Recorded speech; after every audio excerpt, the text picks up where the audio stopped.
Hi friends, today we are going to discuss 7th class English 3rd unit A reading Puru the Brave అనేటువంటి ఏ రీడింగ్లో ఉన్నటువంటి లెసన్స్ని మనం ఇప్పుడు discuss చేస్తున్నాం. So ఇది ఒక కాన్వర్జేషన్, దీన్ని స్కిట్ రూపంలో కూడా మనం మాట్లాడుకోవచ్చు, స్కిట్గా కూడా మనం దీన్ని ప్లే చేయవచ్చు. ఒక conversation is going on between the great, one of the most, the bravest king in those days, Alexander, the king of Macedonia, and also he was conquered almost the world, as well as the generals and the soldiers. There are the 4 generals of Alexander, as well as 6 soldiers are also there. వీళ్ళ మధ్య ఈ conversation వెళ్తుంటుంది. అంటే Alexander, ఆయన ఆర్మీలో ఉండేటువంటి ఒక 4 generals are there, as well as 6 soldiers also there. So there was a conversation between them. వాళ్ళ మధ్య ఒక కాన్వర్జేషన్ నడుస్తూ ఉంటుంది, ఒక సంభాషణ నడుస్తూ ఉంటుంది. వాళ్ళు మాట్లాడుకుంటున్నారు. ఏం మాట్లాడుతున్నారు అనేది మనకి ప్లే రూపంలో లేదా కాన్వర్జేషన్ రూపంలో మనకి ఇక్కడ ఇవ్వడం జరిగింది.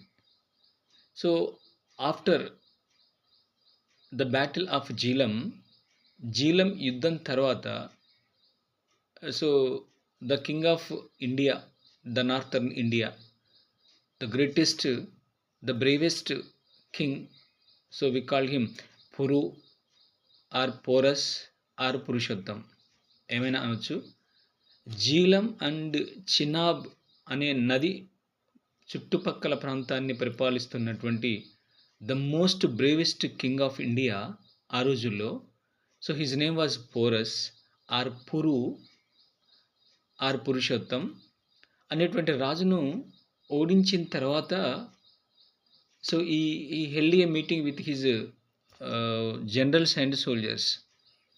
వాళ్ళతోటి అలెగ్జాండర్ ఎక్కడెక్కడి నుంచో ప్రపంచాన్ని జయించుకుంటూ అనేక దేశాలను, అనేక సామ్రాజ్యాలను ఓడిస్తూ, అనేక రాజులను ఓడిస్తూ చివరికి హీ కేమ్ టు ఇండియా, భారతదేశానికి వస్తాడు. అక్కడ ఈ జీలం చినాబ్ అనే నది పరివాహక ప్రాంతంలో ఉండేటువంటి ప్రాంతాన్ని పరిపాలిస్తున్నటువంటి, నార్థర్న్ ఇండియాను పరిపాలిస్తున్నటువంటి ఈ ఫోరస్ ఆర్ పురు ఆర్ పురుషోత్తం అనేటువంటి ఆ రాజు పరిపాలిస్తున్న సామ్రాజ్యం మీదకి దండిస్తూ వస్తాడు. బట్ ఈ Puru is also brave and it's a strong one. అంటే ఆయన ఆర్మీ అంతా కూడా చాలా స్ట్రాంగ్ ఉంటుంది, మంచి స్కిల్ఫుల్. సో ఆ ఆర్మీని ఎదిరించలేక అతి కష్టం మీద ఈ పురుషోత్తం అనేటువంటి రాజుని అలెగ్జాండర్ ఓడిస్తాడు. ఆ ఓడించినటువంటి క్రమంలో, so he held a meeting with his generals. The battle was over, అప్పటికి అయిపోయింది. సో ఈయన అలెగ్జాండర్ కూర్చుండి మీటింగ్ పెడుతుంటాడు వాళ్ళ జనరల్స్తో. So Alexander, so he was sat on a high chair. So జనరల్గా అతను ఒక రాజు, ఒక చక్రవర్తి కాబట్టి ఒక పెద్ద చైర్ ఇస్తారు, ఆ చైర్లో తను కూర్చుంటారు. As well as the 4 generals also sat on a low chairs. ఒక చిన్న చైర్స్లో వాళ్ళు కూర్చుంటుంటారు. And 2 of soldiers they are standing at the door. ఒక 2 సోల్జర్స్ అంతా ఆ డోర్ దగ్గర నిలబడి ఉంటారు.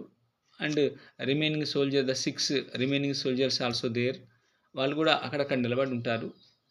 సో అంటే ఒక గార్డింగ్ చేస్తూ, వాళ్ళకు ఒక ప్రొటెక్ట్గా వాళ్ళ చుట్టూ వాళ్ళని గార్డ్ చేస్తూ ఈ సోల్జర్స్ అంతా నిలబడతారు. ఇక్కడ కన్వర్జేషన్ నడుస్తూ ఉంటుంది, అలెగ్జాండర్కి తన 4 జనరల్స్కి మధ్య నడుస్తూ ఉంటుంది. అలెగ్జాండర్ అంటూ ఉంటాడు, ఏమని అంటుంటాడంటే, the battle of this Jhelum will go down in the history of our country అంటాడు. The battle of this Jhelum, ఈ జీలం నది దగ్గర జరిగినటువంటి జీలం యుద్ధం really it's go down in the history of our country. It remains in the history of our country. It recorded in the history of our country అంటాడు. ఈ జీలం యుద్ధం అంటే at the bank of the Jhelum, ఆ జీలం నది ఒడ్డున జరిగినటువంటి ఈ యుద్ధం నిజంగా it recorded in our history of country అంటాడు. మన దేశ చరిత్రలో ఇదొక రికార్డ్ అవుతుంది. మన దేశ చరిత్రలో ద బెస్ట్ యుద్ధంగా మన చరిత్రలో ఇది నిలిచిపోతుంది అని చెప్పేసి he converse with his generals. వాళ్ళతో మాట్లాడుతుంటే so one of the general అంటూ ఉంటాడు, అలెగ్జాండర్ అన్నాడు, ఇది నిజంగానే మన దేశ చరిత్రలో ఒక మైలురాయి, మన దేశ చరిత్రలో ఇది శాశ్వతంగా నిలిచిపోతుంది, ఈ జీలం దగ్గర జరిగినటువంటి జీలం యుద్ధం అని చెప్పేసి అనగానే సో ఫస్ట్ జనరల్ అంటాడు, sir it will go down in the history of India too. ఇది not only recorded in the history of our country but also go down but also recorded in the history of India. సరే ఇది ఒక మన దేశానికి, మన Greek దేశానికి, grace దేశాన్ని చరిత్రలోనే మైలురాయి కాదు, ఇది భారతదేశ చరిత్రలో కూడా ఇది గొప్ప యుద్ధంగా, ఈ జీలం యుద్ధం ఒక గొప్ప యుద్ధంగా ఇది చరిత్ర సృష్టిస్తుంది, చరిత్రలో నిలిచిపోతుంది సార్ అని చెప్పేసి the first general told to Alexander. So ఇట్లా నలుగురు జనరల్స్ మాట్లాడుతూ first general, sir not only in recorded in our country but also it's will record in history of India అని అనగానే the second general says, second general అంటాడు, sir it will go down in the history of the world, not only our country, not only India's country but also it remains, but also it recorded in the history of the world. Sir ఒక మన దేశంలోనే కాదు, India దేశంలోనే కాదు, ప్రపంచ చరిత్రలో కూడా record అవుతుంది, ప్రపంచ చరిత్రలో ఇది నిలిచిపోతుంది, ప్రపంచ చరిత్రలో ఒక ప్రఖ్యాతమైనటువంటి యుద్ధంగా ఇది ఉంటుంది సార్ అని చెప్పేసి the second general says. First general ఇది భారతదేశ చరిత్రలో కూడా ఒక మైలురాయి అని అంటే, సెకండ్ జనరల్ మనది భారతదేశంలోనే కాదు ప్రపంచ చరిత్రలో కూడా ఇది రికార్డ్ అవుతుంది అని చెప్పేసి అతనంటే, next the third general says, అవునా, థర్డ్ జనరల్ అంటున్నాడు, I have never fought such a battle before. Sir we participated so many battles, మనం అనేక యుద్ధాలలో పార్టిసిపేట్ అవుతూ వస్తున్నాం, పాల్గొంటూ వస్తున్నాం. We conquered so many kingdoms, అనేక రాజ్యాలను, అనేక సామ్రాజ్యాలను మనం కాంక్యూర్ చేశాం. We fought against so many armies, అనేక ఆర్మీల మీద మనం యుద్ధాలు చేస్తూ వచ్చాం. But I have never seen this such type of fight before or the battle before. I never seen, I never fight అన్న సచ్ ఏ బ్యాటిల్ బిఫోర్ అంటాడు. ఇట్లాంటి యుద్ధం, ఇట్లాంటి war really I have never seen before. ఇంతకుముందు నేను చూడలే. చాలా రాజ్యాలతో, చాలా సామ్రాజ్యాలతో మనం యుద్ధం చేస్తూ, అనేక మంది సోల్జర్స్ని మనం చంపుతూ, అనేక ఆర్మీతోటి మనం ఫైట్ చేస్తూ, అనేక మంది రాజులను ఓడిస్తూ మనం ఇంత దూరం వచ్చాం. కానీ ఇట్లాంటి సైన్యం, ఇట్లాంటి రాజును I have never seen before. ఇంతకుముందు నేను ఎక్కడ చూడలేదు, మనకు తారసపడలేదు ఎక్కడ అని చెప్పేసి ద థర్డ్ జనరల్ సేస్. అప్పుడు ఫోర్త్ జనరల్ అంటున్నాడు, అంటే ఒక్కొక్కరు ఒక్కొక్క మాట చెప్తున్నారు అలెగ్జాండర్కి. సో ఫోర్త్ జనరల్ సేస్, తనేమంటాడంటే ఐ హ్యావ్ నాట్ ఐదర్, నేను కూడా అంతే, I am also not seen, నేను కూడా ఇట్లాంటిది ఎక్కడ చూడవల్లే, నాకు అట్లాంటి సీన్ ఇంకా ఎక్కడ కనిపించలే, ఇట్లాంటి బ్యాటిల్ నేను ఎక్కడ చూడలే. Until the last moment while we are in the war, while we are in the battle, మేము యుద్ధంలో ఉన్నప్పుడు until up to the last moment I could not believe that we would be able to defeat the army of Puru. Sir I can't believe, I could not believe that until up to the end of the battle, చివరికి యుద్ధం అయిపోతుంది అనేంత వరకు కూడా I could not believe that hour army or we would be able to defeat the army of Puru. Puru యొక్క సోల్జర్స్ని, పురు యొక్క ఆర్మీని ఓడిస్తామంటే నాకు చివరి నిమిషాల వరకు కూడా నేను నమ్మలే. I can't believe, I could not believe that we would be able to defeat the army of Puru. Puru యొక్క సైన్యాన్ని ఓడిస్తామంటే, అతని యొక్క ఆర్మీని ఓడిస్తామంటే చివరి క్షణం వరకు గూడా నా మీద నాకే నమ్మకం లేకుండా అయిపోయింది. నేను నమ్మలే.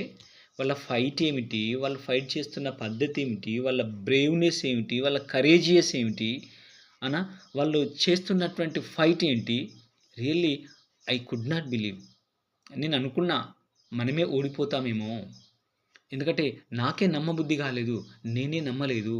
అట్లాంటి వీరోచితమైనటువంటి ఫైట్ ఆ బ్యాటిల్‌లో జరిగింది అని చెప్పేసి ఈ ఫోర్త్ జనరల్ అంటున్నారు. అంటే ఒక్కొక్క జనరల్ ఒక్కొక్క మాట చెప్తూ అలెగ్జాండర్‌ని అంటే అలెగ్జాండర్‌ని చెప్పేటువంటి ప్రయత్నం చేస్తున్నారు. ఈ నలుగురు జనరల్ చెప్పిన తర్వాత దెన్ ఆఫ్టర్ అలెగ్జాండర్ అంటాడు ఏమని? Yes, it has been a great battle. Yes, whatever you say is the true. Yes, it is true. ఏంటి అంటే it's a great battle. Really it's a great battle. నిజంగా ఇదొక మంచి యుద్ధమే, మంచి బ్యాటిలే. Perhaps this is the greatest of my life also. This battle remains is a greatest battle in my life. నేను అక్కడెక్కడో మాసిడోనియాలో పుట్టి గ్రీక్ దేశాన్ని పరిపాలిస్తున్నటువంటి నేను మాసిడోనియా రాజుని అక్కడి నుంచి మొదలుకొని గ్రీసు, పర్షియా, ఇంకొక దేశం అన్ని దేశాలను జయించుకుంటూ వచ్చాను గానీ I never see such kind of battle. Really it's a greatest battle in my life also. నేను ఇన్ని దేశాలను జయించాను కానీ ఇట్లాంటి యుద్ధం నేను ఎక్కడ చేయలేదు. ఇట్లాంటి వీరోచితమైనటువంటి బ్యాటిల్ నేను ఎక్కడ చూడలేదు. అందుకే ఇది నా చరిత్రలో అలెగ్జాండర్‌గా నా యొక్క చరిత్రలో గూడా ఇది నిలిచిపోతుంది. I must say every Indian soldier fought like a tiger. Really I could say. నేను చెప్పదలుచుకున్నా ఎవ్రీ సోల్జర్ ఆఫ్ ఇండియాలో ఉండేటువంటి ప్రతి soldier he fought like a tiger. అవునా? I must say it. నేను ఖచ్చితంగా చెప్పగలుగుతా. ఈ ఇండియాలో ఈ ఆర్మీలో ఉండేటువంటి ఇండియన్ సోల్జర్స్ అంతా కూడా ఒక్కొక్కరు ఎలా ఫైట్ చేస్తున్నారంటే they fought like a tigers. ఒక్కొక్కరు టైగర్ మీద పడ్డట్టే, పులి మీద పడ్డట్టే ఎక్కడికక్కడికి చింపేస్తూ అవునా చంపేస్తున్నారు. Really they are a great soldiers అని చెప్పేసి ఇండియన్ సోల్జర్స్ని అలెగ్జాండర్ మెచ్చుకుంటూ వాళ్ళతో డిస్కస్ చేస్తుంటాడు ఈ కన్వర్జేషన్లో. నిజమే, ఇండియన్ సోల్జర్స్ నేను ఎక్కడ చూడలేదు. ఇట్లాంటి గొప్ప వీరోచితమైనటువంటి ఫైటింగ్ చేసేటువంటి పోరాటం చేసేటువంటి ఈ సైన్యాన్ని నేను ఎక్కడ చూడలేదు.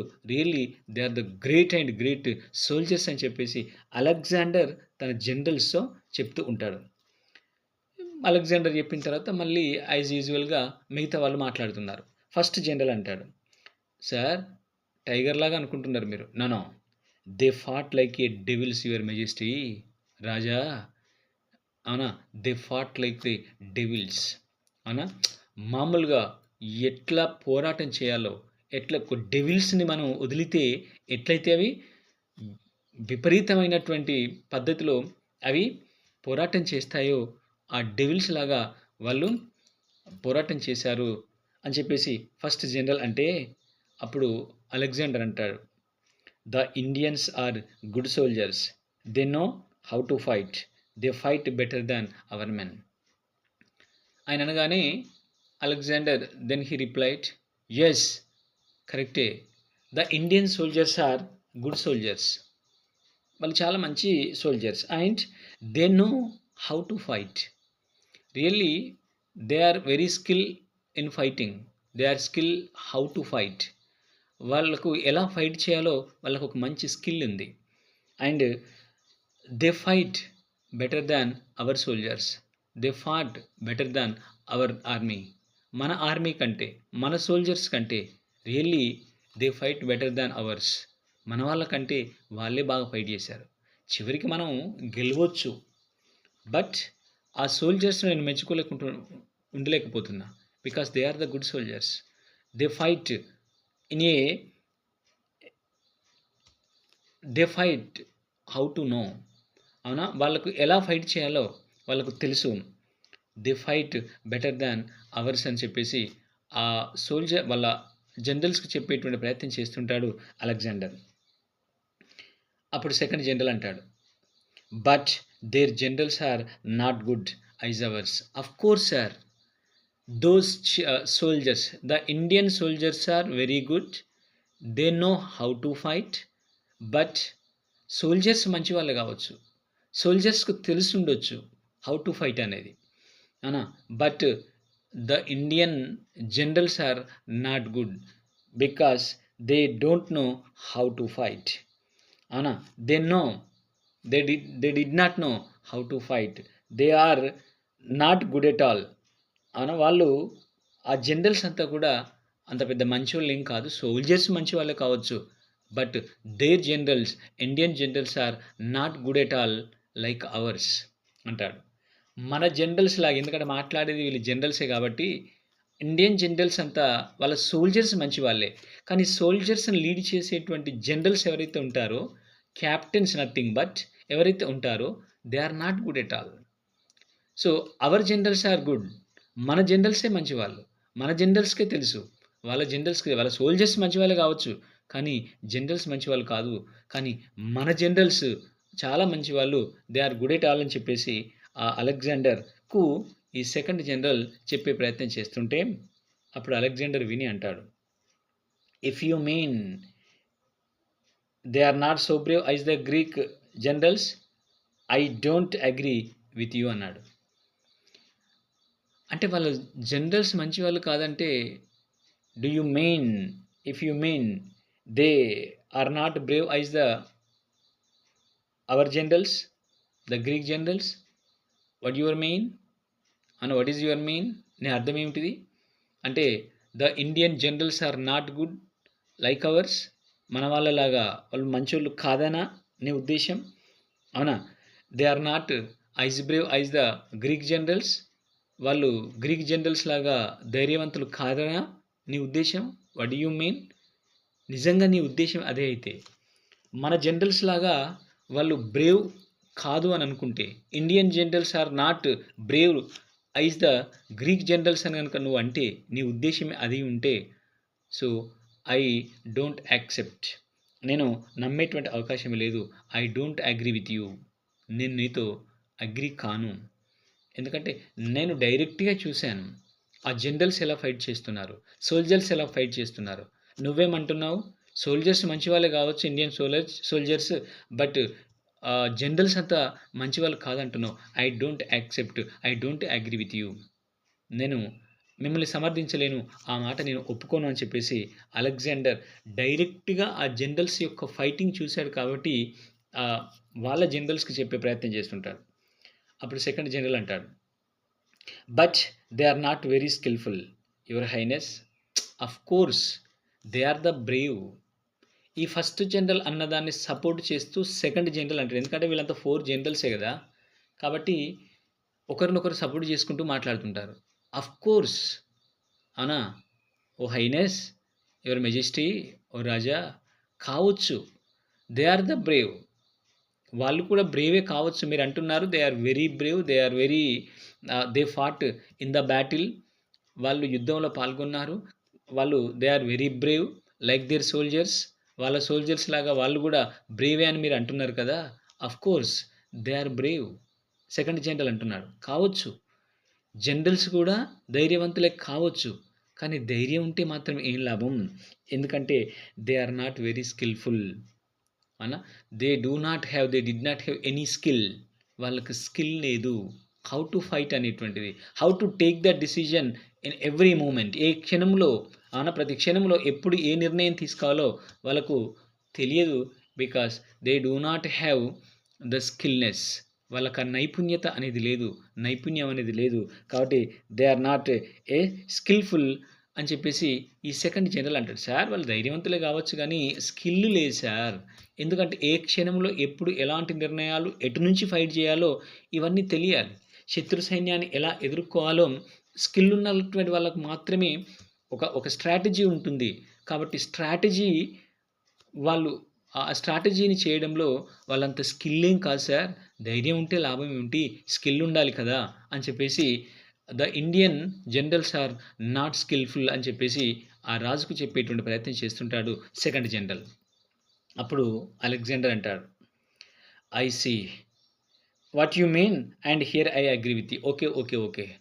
ఓకే. రైట్. అలెగ్జాండర్ అంటుంటాడు. కరెక్టే. కరెక్టే. మీది చెప్పేది కరెక్టే. ఏం కరెక్టు అంటే వాళ్ళు స్కిల్ లేని వాళ్ళే కావచ్చు. I agree with you. The Indian generals are still following the old methods of warfare. Right. You are right. మీరు చెప్పింది కరెక్టే. వాళ్ళకి స్కిల్ లేదు. స్కిల్ లేక కాదు. The Indian generals, the Indian army, Indian soldiers they are adapting. They are still following the old method of warfare. వాళ్ళు ఇప్పటికిని పాత యుద్ధ పద్ధతులను మాత్రమే ఇంకా ఫాలో అవుతూ వస్తున్నారు. అవునా? They are still following the old method of warfare. ఆ యుద్ధంలో ఇంకా పాత పద్ధతులనే వాళ్ళు అడ్వాన్స్‌డ్ టెక్నాలజీ లేకుండా, అడ్వాన్స్‌డ్ మెథడ్ లేకుండా పాత పద్ధతిని మాత్రమే వాళ్ళు కొనసాగిస్తూ వచ్చేస్తున్నారు. ఈ విషయంలో కరెక్టే. మీరు చెప్పింది వాళ్ళకి స్కిల్ లేకని కాదు. But they are adapting now. They are following the old method of warfare. Their battle plans are faulty and they depend too much upon their elephants. Yes, కరెక్టే. వాళ్ళకి స్కిల్ లేకపోవడం అనేది కాదు కానీ పాత పద్ధతులను అనుసరిస్తున్నారు. As well as they their battle plans are very faulty. Right. Their plans are not right at all. వాళ్ళకు ఉండేటువంటి బ్యాటిల్ ప్లాన్స్ ఏవైతే ఉంటాయో they are faulty. They are not at all right. అవి కరెక్ట్ కాదు. ఎందుకంటే just they depend on too much on the elephants till now.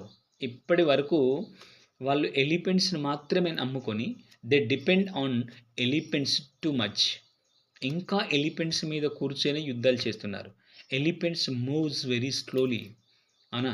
ఎంత ఫాస్ట్‌గా వెళ్ళి యుద్ధంలో కథన రంగంలో పాల్గొంటే అంత ఎక్కువ మంది సైన్యాన్ని చంపగలుగుతాం.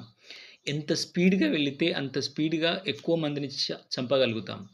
So, elephants moves very slowly కాబట్టి అవునా?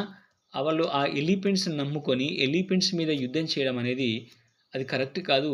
It is a old method of warfare. కరెక్టే మీరనేది. వాళ్ళు ఈ పాత పద్ధతులను ఇంకా కొనసాగిస్తూ వచ్చేస్తున్నారు. I have the highest respect for them. But the fight they are wonderful. Of course they are following the old method of warfare. But పాత పద్ధతులనే అనుసరిస్తున్నారు. ఏనుగుల మీద వచ్చి మాత్రమే యుద్ధాలు చేస్తున్నారు. బట్ ద ఫ్ their fights their fighters their fights are very wonderful. అవునా? వాళ్ళ ఫైటర్స్ ఎవరైతే ఉన్నారో, వాళ్ళ ఫైట్ ఏదైతే ఉంటుందో రియల్లీ ఇట్స్ వండర్‌ఫుల్. అవునా? I have the highest respect for them.